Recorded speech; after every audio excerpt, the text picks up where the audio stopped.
CMA inter exam முடிஞ்சிடுச்சு, பிரேக்கும் எடுத்தாச்சு. What to do next? அடுத்து என்ன பண்ணலாம் அப்படின்னு சொல்லி பார்ப்போம்.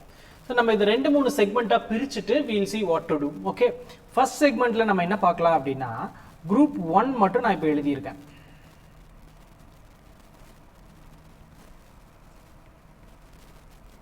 ஃபர்ஸ்ட் குரூப் மட்டும் நான் எழுதி முடிச்சிட்டேன் அப்படின்றவங்க 2 ஆப்ஷன் உங்களுக்கு இருக்கு.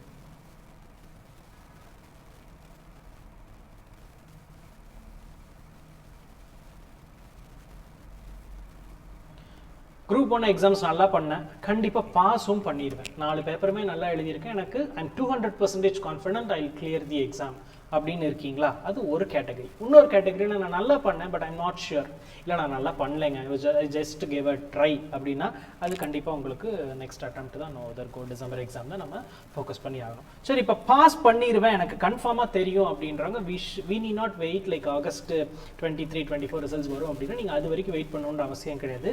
Start preparing group 2. நீங்கள் குரூப் 2 இப்போவே ஸ்டார்ட் பண்ணலாம். You need not wait for the results. இப்போ இருந்தே நீங்கள் படிக்காமல் பிகாஸ் யூ 200% கான்ஃபிடென்ட். இப்போ நெக்ஸ்ட் அட்டெம்ப்ட்னு போகிறோம், நான் இப்போ குரூப் 1ல் நான் பாஸ் பண்ண மாட்டேன் அப்படின்னா பெட்டர் கோ ஃபார் 2 திங்ஸ். ஒன்று, குரூப் 1 கான்சென்ட்ரேட், இன்னொன்று group 2.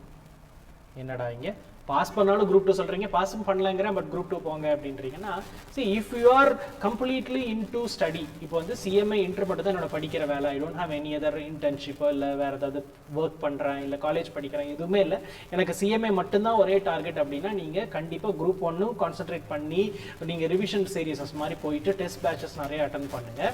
At the same time group 2க்கும் கிளாஸஸ் நீங்கள் அட்டன் பண்ணலாம் because you completely into this right. ஏன்னா இல்லை நான் வந்து கண்டிப்பாக குரூப் 1 மட்டும்தான் போகணும்னு நினைக்கிறேன்னா வெல் அண்ட் குட் நீங்கள் போகலாம். பட் உங்களுக்கு ஃபுல் டே டைம் இருக்குது அப்படின்றப்போ you can give equal importance to group 1 and group 2. ஏன்னா பாஸ் பண்ணுறது கொஞ்சம் ஈஸி. 2 குரூப்பு சேர்த்து படிக்கும்போது உங்களுக்கு இன்னும் கொஞ்சம் பெட்டராக இருக்குங்கிறனால நான் நெக்ஸ்ட் அட்டெம்ப்ட்டில் தான் குரூப் 1 எழுத போகிறேன் அப்படின்னா நீங்கள் குரூப் 1 படிங்க, குரூப் 2 சேர்த்து படிங்க. இல்லை நான் குரூப் 1 சுத்தமாக படிக்கவே இல்லை, I just gave a try, சும்மா போய் எழுதி பார்க்கலாம் அப்படின்னா இப்போ பேசாமல் நீங்கள் குரூப் 1 மட்டும் படிங்க, மறுபடியும் அதையே மட்டும் படித்து நல்லா தெளிவாக எழுதுங்க. இல்லை நான் ஓரளவுக்கு நல்லா பண்ணிட்டு போனேன் பட் ஐம் நாட் ஷியூர் அப்படின்றப்ப நீங்கள் குரூப் 2 படிங்க, குரூப் 1 படிங்க. இது வந்து ஒரு குரூப் மட்டும் எழுதுனவங்களுக்கு அடுத்து குரூப் 2 என்ன பண்ணலாம் அப்படின்ற மாதிரி பிளான். இப்போ இன்னொரு இதில் 2 குரூப்பும் நான் எழுதிட்டேன். Both groups I have given for, நான் எழுதிட்டேன் 2 குரூப்பும். I am sure that both the groups I will be given a pass thing.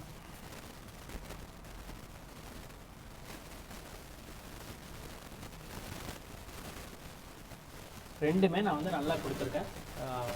I have given my 100%. கண்டிப்பாக பாஸ் பண்ணிடுவேன் அப்படின்ற கான்ஃபிடென்ஸில் இருக்கிறவங்க வெரி குட். நீங்கள் இந்த டைமில் என்ன பண்ணுங்க அப்படின்னா மேக்ஸிமம் ட்ரைன் வச்சு பண்ணிட்டாங்க, அதாவது ஒரு டைம் வேறு ஏதாவது நீங்கள் நல்லா பண்ணுங்க.